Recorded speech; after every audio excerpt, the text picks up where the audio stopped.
ГСП онлайн. Городские новости сейчас.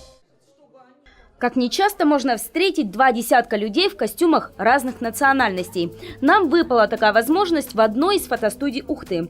Лидеры национально-культурных автономий собрались здесь, чтобы воплотить в жизнь давнюю идею – создать фотовыставку, которая бы передала особенные черты каждой народности. Помимо костюмов, они принесли с собой один из символов своей родины – башкирка с медом и татарка с чак-чаком, русская с наливным яблочком и коми с традиционными лыжами-лямпами, чеченец со сторожевой башней, армянин с инструментом кеманча и грузин с кинжалом. Все это маленькие детали одной большой картины.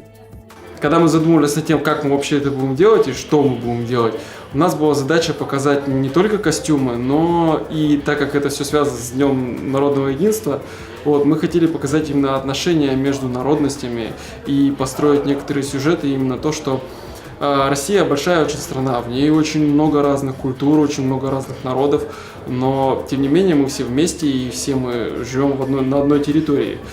И как раз хотели показать отношения людей между друг другом, доброжелательность. Создать серию фотографий позволила победа в конкурсе «Этноинициатива». Ухтинский проект «Дружба народов» выиграл в нем грант. Каким будет итог этой фотосессии, узнаем 4 ноября во Дворце культуры.